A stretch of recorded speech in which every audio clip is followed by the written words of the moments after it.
마태복음 24장 1절에서 14절입니다. 마태복음 24장 1절에서 14절 말씀 합독하십니다. 예수께서 성전에서 나와서 가실 때에 제자들이 성전 건물들을 가리켜 보이려고 나오니 대답하여 이르시되 너희가 이 모든 것을 보지 못하느냐? 내가 진실로 너희에게 이르노니 돌 하나도 돌 위에 남지 않고 다 무너뜨려지리라. 예수께서 감람산 위에 앉으셨을 때에 제자들이 조용히 와서 이르되 우리에게 이르소서 어느 때 이런 일이 있겠사오며 또 주의 임하심과 세상 끝에는 무슨 징조가 있사오리이까? 예수께서 대답하여 이르시되 너희가 사람의 미혹을 받지 않도록 주의하라. 많은 사람이 내 이름으로 와서 이르되 나는 그리스도라 하여 많은 사람을 미혹하리라. 난리와 난리 소문을 듣겠으나 너희는 삼가 두려워하지 말라. 이런 일이 있어야 하되 아직 끝은 아니니라. 민족이 민족을 나라가 나라를 대적하여 일어나겠고 곳곳에 기근과 지진이 있으리니 이 모든 것은 재난의 시작이니라. 그때 사람들이 너희를 환난에 넘겨주겠으며 너희를 죽이리니 너희가 내 이름 때문에 모든 민족에게 미움을 받으리라. 그때 많은 사람이 실족하게 되어서 서로 잡아주고 서로 미워하겠으며 거짓 선지자가 많이 일어나 많은 사람을 미혹하겠으며 불법이 성함으로 많은 사람의 사랑이 식어지리라. 그러나 끝까지 견디는 자는 구원을 얻으리라. 이 천국 복음이 모든 민족에게 증언되기 위하여 온 세상에 전파되리니 그제야 끝이 오리라. 아멘. 여러분, 지금까지 본 건물 중에 가장 크고 높고 화려한 건물을 꼽으라면 무슨 건물이 생각이 나십니까?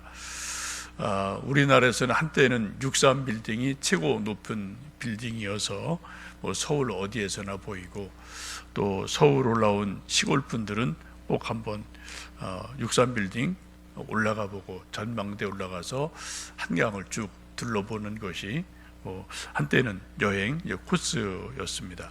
저도 한 두어 번 호기심에 가본 적도 있고 또 근처 갔다가 가본 적이 있습니다. 나름대로 대단한 건물이죠. 그런데 요즘은 또 이제 몇 년 전에 롯데 잠실에 서 있는 롯데 빌딩이 555m이고 123층이고 대단한 그러한 또 건축물이 서 있습니다. 혹시 여러분 가보셨나 몰라도 아직 저도 안에는 들어가 보질 못했습니다. 오다가다 보면은 이제 보이니까 멀리서 보긴 봅니다만 하여튼 대단한 건물임에 틀림이 없죠. 2000년 전 예수님 당시에 이스라엘 예루살렘의 가장 큰 건물은 솔로몬 성전 이어서 지은 헤롯 성전입니다. 본문에 보면 성전이라는 말씀이 이제 몇 번 등장을 하는데 이때 성전은 당시 왕이었던 헤롯이 지은 것으로 46년이 걸렸다고 합니다. 솔로몬 성전은 7년을 졌거든요.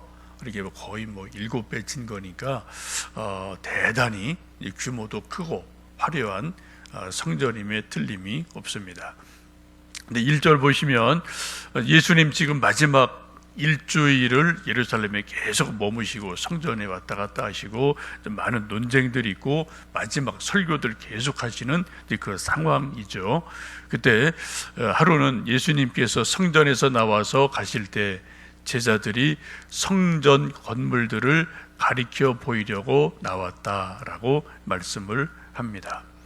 또 마가복음 보면은 이 성전이 너무너무 크고 화려한 것을 보고 주로 갈릴리에 살던 이 촌놈들이 와서 보고, 아, 주님 건물이 정말 엄청 큽니다, 대단합니다, 참 신기하죠 라고 다 이렇게 건축물, 성전을 가리키며 눈이 휘둥그레져서 이런 말 저런 말을 이제 하는 그런 상황이죠, 상황이. 근데 이런 이야기를 듣고 예수님 하신 말씀이 2절입니다. 2절 같이 읽습니다. 대답하여 이르시되 너희가 이 모든 것을 보지 못하느냐? 내가 진실로 너희에게 이르노니 돌 하나도 돌 위에 남지 않고 다 무너뜨려지리라 고 말씀합니다. 아주 무서운 말씀이죠. 이 46년이나 지은 거대한 헤롯 성전이 어느 날 갑자기 돌 위에 돌 하나도 남지 않고 다 무너뜨려질 거다, 완전하게 파괴될 거다라는 아주 무서운 말씀을 합니다. 이걸 우리식으로 말한다면 여의도에 있는 63 빌딩이 어느 날 갑자기 폭삭 무너진다. 또 롯데 잠실 123층 그 높은 화려한 빌딩이 어느 날 갑자기 폭삭 무너져서 1층도 안 닿는다. 뭐 그런 말과 의미가 같은 거죠. 여러분, 우리나라 그런 일이 있을 수 있을까요? 아무도 몰라요. 가능성은 있습니다. 만약에 남과 북이 전쟁이 일어난다면 뭐 비행기가 또 대포로 이거저거로 계속 폭격하면 그렇게 높은 빌딩도 폭탄 한 개로 무너질 수 있고 이런 우리 봤잖아요. 한 10여 년 전에 미국에 있는 가장 높은 빌딩 2개가 그냥 순식간에 그냥 와르르 무너져 지금 흔적이 없어요, 아예. 그죠? 이런 게 가능하다고요. 미국에 그런 일이 있었다고요. 우리나라 그런 일 없어 라고 말할 수 있는 상황이 절대 우리도 아닙니다. 언젠가 그런 일이 있을 수 있다라고 분명히 예수님은 말씀을 합니다. 이런 말씀을 듣고 아주 놀란 제자들이 이제 3절 보면은 예수님 감람산에서 이게 좀 기도하고 계실 때 조용히 와서 잔뜩 이제 긴장을 한 거죠. 어마어마한 말을 하시니까 제자들이 조용히 와서 예수님께 여쭙죠. 이런 일이 어느 때 있겠습니까? 무슨 징조가 있겠습니까? 세상 끝에 무슨 일들이 있겠습니까? 라고 소위 말세의 징조에 대해서 예수님께 묻습니다. 요즘 우리도 코로나라는 아주 큰 세계적인 이제 사건을 만나면서 우리 일상이 다 힘들고 예배가 힘들고 또 정부에서 이 말 좀 하라고 또 뉴스에서 이 말 좀 하라고 또 많은 사람들이 이렇게 3, 4, 5 말하면서 이거 말세 아니냐? 이거 말세 아니야? 이런 말들을 또 사람들이 심심찮게 하고 있습니다. 여러분 마음속 한편에도 혹시 이러다 이게 정말 말세가 오는 거 아닌가? 이거 말세 아닌가? 그런 생각들을 혹시 여러분도 개인적으로 하고 계실지 모르겠습니다. 이 제자들의 질문에 대해서 예수님이 여러 가지 말씀하시는 것이 이 본문 말씀이고 이 마태복음 24장 전체의 말씀이 그런 말씀이에요. 마태복음 24장을 한마디로 말씀드리면 말세의 장입니다. 고린도전서 13장이 사랑의 장이고 고린도전서 12장이 은사의 장이고 히브리서 11장이 믿음의 장이죠. 어떤 성경 독특한 한 부분이 한 주제를 집중적으로 말씀하는 게 있습니다. 마태복음 13장은 천국 비유의 장이죠. 그런데 마태복음 24장은 말세장이에요. 여러분 계속 읽어보시면 말세 징조 또 인자가 임하실 때 그런 말이 계속해서 여러 번 반복하는 것을 보실 수 있습니다. 지금 제자들이 놀래서 그럼 그 세상의 끝이 언제 옵니까? 무슨 징조가 있습니까? 라고 3절에 묻습니다. 예수님이 답변을 여러 가지 하시는 게 이 24장의 많은 내용들입니다. 예수님 답변하신 특징은 우리가 기대하는 것처럼 그거는 2000 몇 년 몇 월 며칠에 말세가 올 거야 라는 답을 예수님은 결코 하신 적이 없습니다. 소위 시한부 종말론을 예수님은 말씀하신 적이 단 한 번도 없어요. 그거는 2500년 12월 31일 이런 식으로 말씀하신 적이 예수님은 한 번도 없으셔요. 이걸 꼭 기억하셔야 돼요. 혹시 어떤 사람이 또 어떤 교회가 어떤 집단이 소위 어떤 목사든 누구든 간에 2030년 10월 31일 예수님 재림하실 거야 라고 말하면 이건 100% 이거는 이단입니다. 100% 이단이에요. 예수님이 그렇게 하신 말씀이 없거든요. 성경 그런 데가 없어요.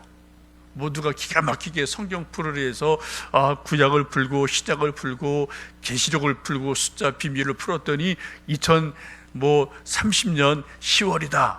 이거는 100% 이단입니다. 그럴듯하죠. 풀이하는 거 보면은 분명히 그거는 100% 이단이에요.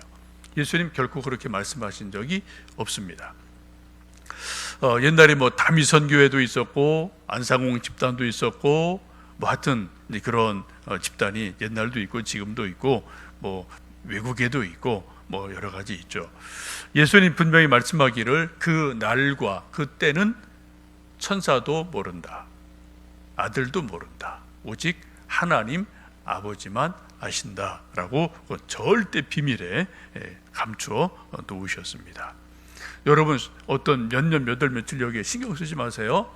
도적같이 호련히 갑자기 오실 수 있어요. 그래서 아닌 말로 내일 오실 수도 있는 거예요. 그걸 모르는 거예요. 가능성은 언제나 열려 있는 겁니다. 그죠? 또 1년 후일 수도 있고 아무도 모르는 거예요. 도적같이 호련히 오셔요. 그게 예수님의 재림임을 성경은 분명히 말씀합니다. 오늘 말씀을 쭉 보시면 그 날과 때는 정확히 모르지만 여러 가지 징조들을 말씀을 하죠. 그때는 이제 거짓 그리스도가 많이 나타난다.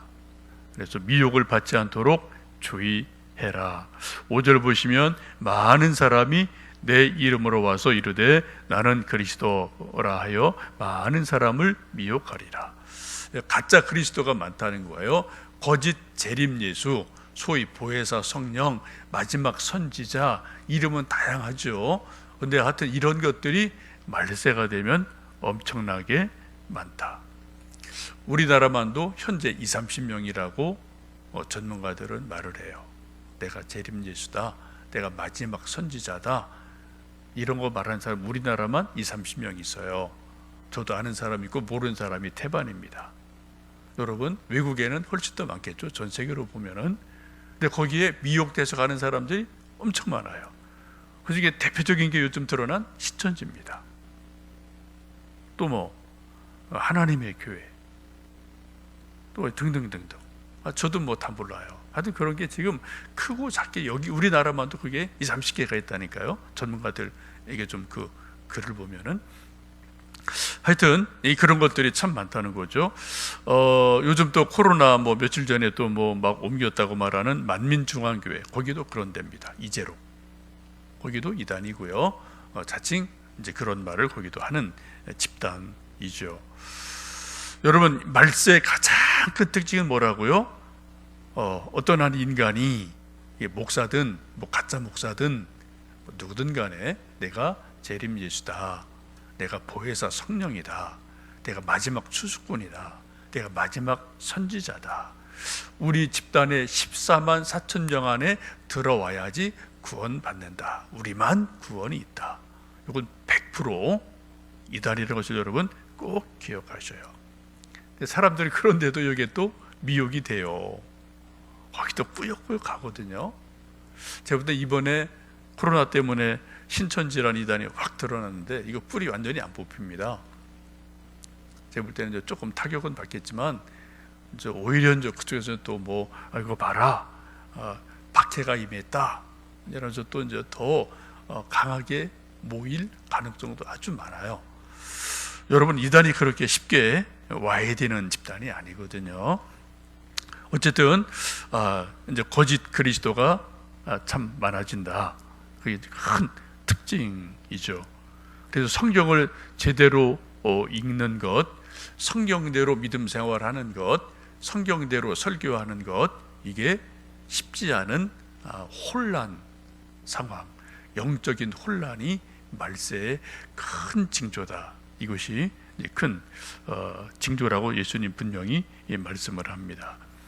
6절, 7절 말씀 보시면은 난리와 난리 소문이 많겠다. 또 민족과 민족이, 나라가 대적하고 전쟁이 많다. 기근과 지진이 많다라고 말씀을 합니다.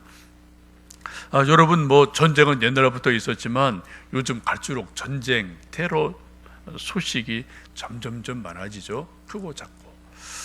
하여튼 전쟁 소식이 여기저기서 세계 곳곳에서 많아집니다.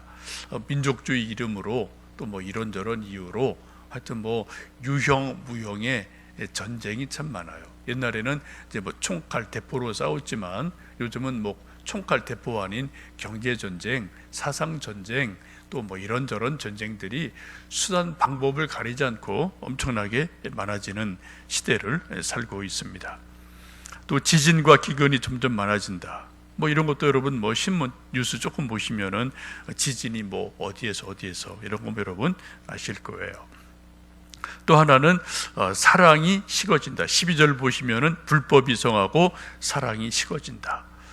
도덕적인 타락과 또 잘못된 사랑, 진짜 사랑은 식고 가짜 사랑은 더 판을 치는 일들이 일어나는 것을 말씀하죠. 8절 보시면 근데 이 모든 것은 재난의 시작이다라고 말씀하고 있습니다. 성경적으로 말씀하면 말세는 이미 시작이 됐습니다. 예수님 오실 때가 말세의 시작이에요. 이미 예수님 이때 말씀하실 때가 말세의 시작입니다. 지금은 어떻게 해요? 소위 말세지 말이에요. 말세의 끄트머리 부분에 있는 거죠. 2000년 긴 역사 속에서 지금 예수님이 오신 것은 쉽게 말씀드리면은 구약 시대에 세상이 죄로 가득 찼을 때 예수님 의로운 노아를 선택하셔서 120년간 노아 방주를 만들게 하셨어요. 다 사람들이 미쳤다고 그랬죠. 산 위에 배를 지니까 저 노인네, 저 정신없네, 저 망령 들었네, 다 수근수근 하지 않았습니까? 그러나 노아는 하나님께 들은 말씀이 분명하기 때문에 120년간 온 가족이 힘을 다해서 하여튼 120년간 노아 방주를 만들었어요. 그리고 어느 날 갑자기 비가 부슬부슬 내렸습니다. 사람들 비는 들 오고 가는 거니까 또 비 오네. 그러나 노아는 이게 비가 드디어 오는구나, 홍수의 징조가 오는구나 알고 온 가족을 또 짐승들을 빨리 배로 타게 해서 이제 구원을 얻고, 그리고 마침내 노아 홍수가 일어나고 전 인류가 죽고 노아 가족이 구원을 받습니다. 우리 교회는 노아의 방주와 같은 거죠. 영적으로 예수님 오셔서 언제요? 2000년 전에 오셔서 노아 방주를 짓는 것처럼 베드로 믿음 고백 후에, 신앙 고백 후에 교회를 세우셨어요. 2000년간 지금 교회가 세워지고 있습니다. 이 건물로서의 교회는 세워졌다 없어진 건 당연한 거죠. 그러나 영적 의미로 교회는 계속 2000년간 지금 세워지고 있는 거예요. 그리고 언젠가는 이 교회 문이 딱 닫히고, 그리고 노아의 배가 홍수로 인해 뜨는 것처럼 교회도 구원의 방주로 뜨는 날이 분명히 있게 됩니다. 그게 마지막 말세의 지말에 되어지는 일이고, 예수님의 재림으로 그것이 이제 완성이 되어지게 됩니다. 성경을 보시면 분명히 시작이 있고 끝이 있습니다. 창세기가 있고 계시록이 분명히 있어요. 천지창조가 분명히 있고 계시록에 있는 것처럼 하나님의 심판이 분명히 있어요. 지금 우리는 그 정말 마지막 때를 우리는 살고 있습니다. 우리가 어떻게 구원을 받을 수 있겠습니까? 13절, 14절 말씀을 같이 읽습니다. 그러나 끝까지 견디는 자는 구원을 얻으리라. 이 천국 복음이 모든 민족에게 증언되기 위하여 온 세상에 전파되리니 그제야 끝이 오리라. 끝까지 환난과 의심과 어려움이 있겠지만 끝까지 믿음을 붙드는 사람, 견디는 자는 구원을 얻는다. 또한 중요한 징조 중에 하나는 온 민족에, 온 세상에 복음이 전파될 때, 그때 예수님의 재림이 이루어진다, 종말이 이루어진다라고 말씀을 합니다.